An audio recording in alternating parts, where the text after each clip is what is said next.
Hello, everybody. And my name is Amy, and I'm from Shadow Mountain Publishing. And I am here with our authors, Chad Morris and Shelly Brown. And hi, guys. Hello. Hello.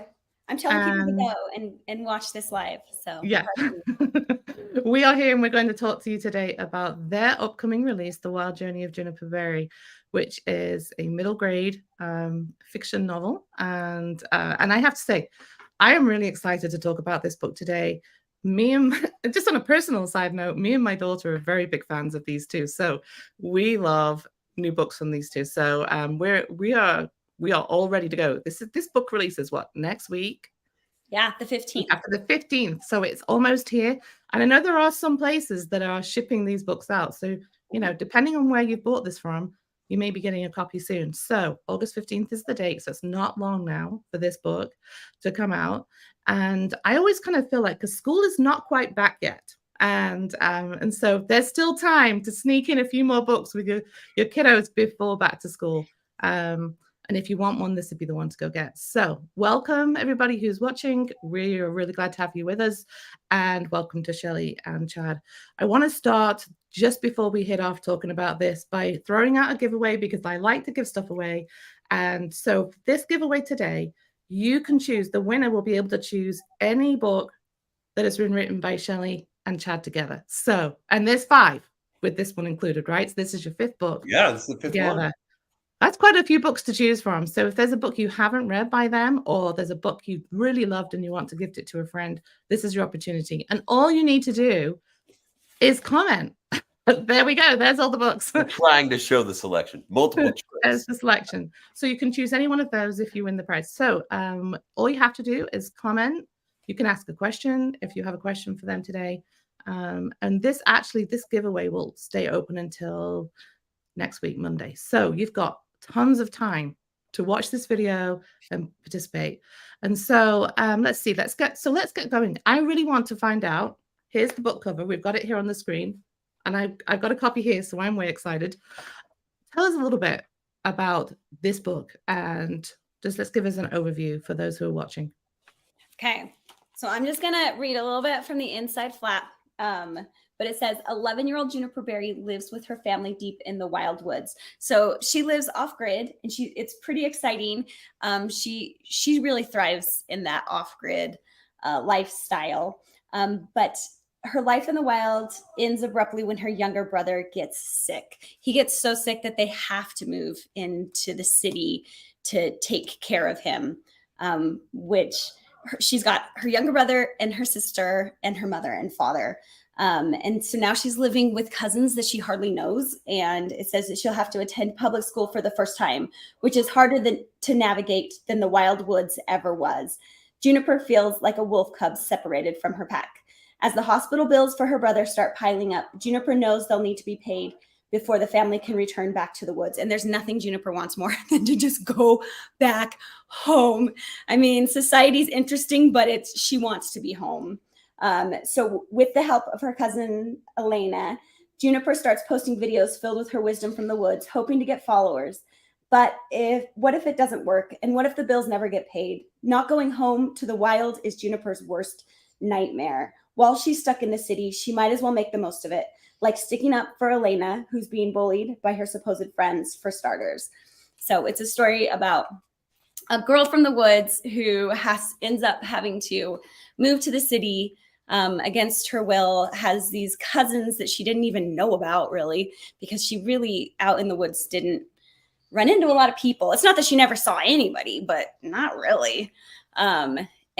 And then having to try and navigate society while trying to figure out how to get her and her family back to the woods. Using her awesome survival skills to survive middle school. It's awesome. So let's ask this question. Is she a fan of Bear Grylls? Is she what? Is she a fan of Bear Grylls? She has no idea. She's never watched television. She's never watched Bear Grylls. Maybe she should watch it, and she would feel like she has an ally out there in the wild. She hasn't seen Cars. She hasn't seen television. And most of modern societies. I feel like there would be part of Bear's show that she would be like, "Why is this entertainment? We all do this." Right? I love that. It's when you were talking about that, my mind immediately went to like I've moved a lot and we've moved our kids around, but we've always gone from a similar kind of environment, lifestyle environment to another one. And that was hard enough. So when I think about this and I think of the age group, we're looking at what is she elementary going into middle school? Like, where are we at? What is her age right here? She's 11. 11. 11. And so she's in middle, just starting first year of middle school. Just about to start middle school. Oh, she's never gone to difficult time anyway, right? Yeah. Yes. Well, a lot of changes, and I just can't even comprehend that on a child, knowing how my own children have had a problem moving, like we've moved internationally and with other things at those ages. But it's hard. It really is hard. And so to go from a completely different, like you said, when you said off grid, I was kind of wondering how off grid are we talking? But if she's never seen a car and she's never seen so many of these things, and she's suddenly thrown. Yeah, she knows like that's fish traps and bow and arrow shooting and how to grind acorn flour and make your own soap. She meets the same groups of hunters who come through every year. She knows the guys who do like the guys and girls who do this like Bigfoot expedition. Like she knows some people who come past her, but she doesn't really. That's it. Yeah. That and her family. So here's we're going to jump into a few questions that I have for you. And here's the first one. So she has obviously got a lot of like self-assurance, self-esteem. She's got a lot of confidence in herself, right? And I'm kind of intrigued as how that comes about, because she's thrown into such an unfamiliar environment. How does she retain that? And I wanted to I know this is just a side thought that I wanted to ask you about, because I do think this is hard when you're thrown into, change, whatever kind of change it may be. And especially for young children, like to retain that part of themselves that's so familiar to then deal with all these big changes. Like, how do you feel about that? And how have you tried to put that into your book to kind of inspire your readers who are reading this, who are these kind of ages and are probably experiencing things that, sudden changes or even planned changes that they've known about. What can they take away from Juniper? Now, you call her Junie, right? Yeah. Nicknamed is Junie. We can call her Junie as well. Okay, so talk about that for a little bit, because I think this is a really powerful, very, very powerful message for kids to be able to pull on those things. You want it? Want me to? I just talked a whole lot. Okay. Go ahead, Chad. So like one of the things for Junie is she's out in the woods and stuff and extremely competent, right? Like her family, she does a lot of things to survive. The whole family has to put in their work, and she does her part and she's good at it. And nobody is questioning if she has any value, right? There's no pressure. There's no comparison. Am I good from as good as somebody else? And she knows how to build a raft and go out and do what she wants, and how to string rope together. She might be a little overconfident. She's pretty sure she can do anything her dad can do.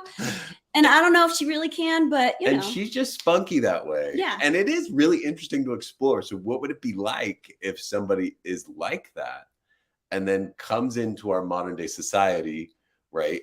Has never been around so many kids. That's one of the things. She steps into school. She's like, I've never, first of all, seen many kids my own age, but this many, this is like crazy. And they compare each other and they're worried about what others think. And this is all very brand new to her. And frankly, she thinks a lot of it's stupid. She's like, what? Why would you ever care? Right? I'm going to climb this tree and outside the school. Right? It's just, it's all new to her, which is a very interesting perspective to think. Kind of like as a kid, a lot of us come with excitement and exploration, and we don't stop. And confidence. Young children have so much confidence. And we don't always stop to question ourselves until other people do it for us, right? Until other people are like, hey, why'd you do that? That doesn't work. And so it is interesting to still explore, right? I think we all still have it in us. No, I can do things. I like this. I want to try this. And sometimes we learn to listen to other people instead of what we really want to do. So it's an interesting thing to explore. I think as a kid, it's something that you can read. And, as a child reader of the book, adult reader, let's be honest, you can read, right? You can stop and you can go, how much am I listening to outside voices that's quelching my inner Junie, you know? Like, how much do I pay attention? When did all of this start, and why am I still listening to them? You know? Yeah, yeah. No, I love that. And I think that is so that's just so good. It's so inspiring for kids to be able to, because like you said, this is kind of an age group, I feel like anyway, where they start to pick up on the other voices, and there's all of that comparisons and things that are going on, and you want them just to retain their self-confidence and their, you know, their self-assurance and their uniqueness, that makes them so amazing. And so I love that you've included those themes in this book, and that, you know, kids can have those takeaways. And I think that's why I love to read books like this with my kids, because it gives you opportunities to talk about it. I always feel like you may think about something, the kids aren't thinking about it. We can say, hey, like, you had these experiences, or what do you think about that? And so, you know, as adults, we're either reading them on our own because we love them, or we're reading them with our kids. And it gives us a lot of opportunities. You're reading them with the kids and you aren't great at coming up with discussion questions, there are some in the back for you to help you. There you go. In every one of our books. Yeah, I love that you pointed that out. Yeah, always look for those discussion questions. They're really great. But the truth is, you'll probably come up with better ones because you know your kids and you know what's going on in their lives. So trust your own gut first. And then if you can't trust your gut, there's some in the back. That's right. If you need help, they're in the back of the book. Right. That's fantastic. So you know, you raise a kind of point here that she's gone to this very new society, new environment. There's pros and cons to that for her, probably. She's kind of analyzing what is good about this and maybe what's not so good about it. And so what is her background? Like, what is her, and she's not been exposed to it, but is she, you know, has she been taught? I mean, there's a reason why they're living off grid. Is that because her parents do not like the concept of being out there? I'm assuming that's why, or I'm making a lot of assumptions, but so you guys got to help me out. Are good. You know, so how does that reinforce kind of her preconcepted ideas about, you know, this place that she's gone to live in? Great question. Yeah, she definitely, I'll start with a short answer, but I'm giving you some time. Excuse, sorry. She definitely comes at society with prejudice. She comes to live in the city with a lot of prejudice that her, particularly her mother, kind of gives her, because her mother left on purpose, and her mother harbors hard feelings towards the way she was treated in society. And so Junie comes at it with this idea that it's a horrible place for the most part. And then she gets there and she's like, there's some amazing things going on here, but she can also see the rough spots too. Do you have more thoughts there? Yeah, no, that's exactly. I mean, her parents left for a reason, right? So much pressure, and they didn't feel like they were treated well. But yeah, she shows up and she's like, "This is a terrible place." But wait, you have a box that does your laundry for you? This is wait, what is this? You know, this other box keeps your food cold.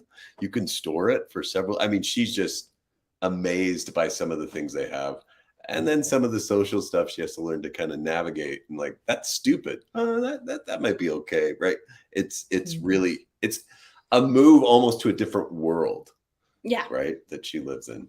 And I think the idea, a lot of the things she sees in the people at first is like a little bit malintent. And then I think she starts to realize it's kind of nice to know a lot of different people. Yeah, it's a big theme in the book, and something that I think people can think about. What are the huge pros and cons, right, to living in a society? In what ways do you want to like stand up and say this is not okay? Yeah. And in what ways it's like, this is awesome, right? We live in a group of people. There's some pros and cons to that, which I think is really relatable to people. How can I keep that individuality and leverage all the good stuff about the things around me? And hopefully as they're thinking about that, they're thinking, how do I contribute to society myself, you know? Yeah. And that's powerful, especially, I don't know. I think maybe considering like the society that we're living in today, where there's so much contention and preconceived ideas about other people. I think it's personally for me, I think that's very powerful to teach kids to question the things that you're hearing, or to be able to analyze what you're experiencing for yourself and be able to make your own choices and decisions about it. And so I think that's that's just a really, it's, I think, almost like a vital message actually for kids to know that they don't have to stay with what they always thought, that they can Yeah. look at things in a more wider view. So I'd love to know, what else is it do you love about this book? What made you, like, I don't know, as you were writing this book, what were some of the things that you just loved and were so excited to share? So we've hit a couple of them a little Yeah. bit, but I love how feisty Junie is, right? Like, she is, like, there's the first scene. I won't give away too much, don't worry. But the first time she ever meets her cousins, right? Her cousin's like on a phone and stuff, and Junie sees the fridge and is like, "What is it? What is that?" You know, and her cousin's like, "You don't know what a fridge is? You know, like, what kind of freak are you?"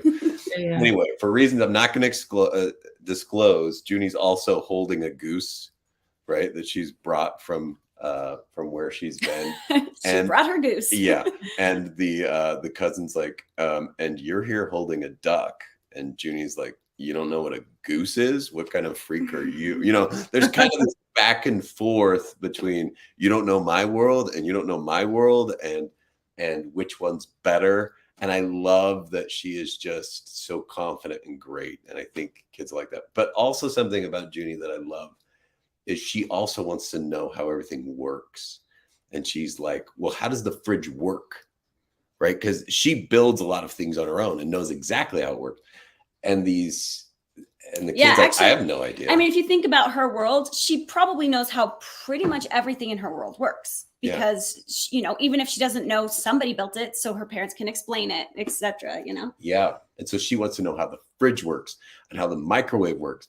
And a lot of people can't tell her. And she's like, "What? We know. I don't know how to. I know. Well, we had to, like, research some of like, it. "Let's I've make sure we're not done saying the this fridge right." work, you know, and it's not going to go into all the ins and outs or anything like that. But it is really interesting to stop and think, hey, what is all around us that you just take for granted, right? Like phones. She's like, "Wait, what can you do on that thing?" You know, it's amazing. Some of the great, but just the idea that she's coming from this different world, you're thinking, what would stand out to her? What questions would she have? And it does bring up some interesting things about a lot of the good we're surrounded with. Anyway, those are my answers. Did you want to bring up what else do you like about this book? I like your answers. Part of it is my own hyperfixation. I adore the woods and the idea of what it would take to live just completely on your own, you know, like the challenge that would be. But I also am completely fascinated by people in society, like societies and like language and like the way that we, you know, shift from year to year and all of those kind of things. And I think I just love both of them, but they're so completely different that it just kind of, this is one of those stories that just brings both of those things that I'm just completely hyper fixated on together. So lots of details. Great. It's great to go live in the woods with it. It's great. It's healthy for us probably to have both. And like, this kind of combines the world and Junie's spunkiness. But like, for example, she goes to gym class for one of the first times, and the coach, the teacher there, they're going to run the mile, and the coach is like, "Well, if you're a boy, right, try to get this level, because that's what's the average for a boy, and if you're a girl, get this." I'm just laughing because I know where you're going with this. This is going to be really hilarious. Yeah. And she's like, what? Why would a boy? And you know, we looked everything up when we're doing it. I mean, these are statistics in general, right? Boys run at this speed and girls run at this speed. Makes no sense to her. Why would a boy ever be faster than me? Right. And it's this, and she's had some little run-ins with some, and like, there's this soccer athlete boy, and he's in the same class. And it's this moment where she's like, that doesn't make any sense to me. I can run just as fast. And she's lived in the woods, right? So it makes for a fun scene where she's got something she's questioning and a chance to try to prove something. And I love those little moments where, again, some of it's based on a truth, or that something that society believes, but she's like, wait, that doesn't make any sense, right? And here I have a chance to maybe show you that it might be a little different, or at least we should question it, right? Which she's great at questioning society, which I think we should question the way we do things. Like, why are we doing them the way that we're doing them? It's a great opportunity to see it through the eyes of somebody who doesn't get it. And of course, like any good story, there's other elements where you're going to see it from other people's point of view, where you really, maybe she questions too hard on some things, and maybe she was a little off on some things too. And I don't know. And I think with all of these things you said, I'm looking at the book cover right here on screen. It's perfect, absolutely perfect to portray the character that she is. And just, I feel like there's so much like hope almost in this picture. It fills me with a lot of hope, this image of Junie there on the front, just leaping over. I'm trying to think what, my eyesight isn't that great. Rocks or something, but she's jumping over, and it's just the expression on her face. If you have the book cover, when you get into the bookstore, you guys, to look at this, it is just such an inspiring image. And I love that. I think sometimes there's a lot of like, I've been to book fairs with my kids, and sometimes they look a little dark and gruesome, like these middle grade books. But this one is just so full of light and hope, and I'm excited about that. And so this is fantastic cover. Seems like it goes with the book just perfectly. So thank you, Chad and Shelly, for coming on and joining us this morning. Really appreciate being able to talk to you about the wild journey of Juniper Berry. Don't forget, if you're watching this later, we have the giveaway open until Monday. And the prize will be your choice of one of the books that have been written by Shelly and Chad together. There is 5 of them now, so there's a few to choose from. Do you want to show your collection once more? Oh, yeah. Sorry. Yeah, let's show the collection. I got you. Okay, we got, how are we going to, did we double any of them? Nope, we got 5. We haven't doubled. They're fantastic. And they're different colors. Just, you can go your favorite color. Yeah. I'm not going to ask the question of which one is your favorite. Right. This one. We get that question all of the time from children. Yeah. They What are do you so say? curious. I typically just give them a different answer every time. I usually say I love them all for different reasons. Right. Yes. I Yes. often tell them, do you know that I also have 5 children, and I can't answer that about them either? That depends on the day. That might be true with books too. Yes, it actually is true with books. I think there's times in your life, I think, where certain books play a part, and then other times where they may not, and then you may come back to it and you think, well, this is incredible. So yeah.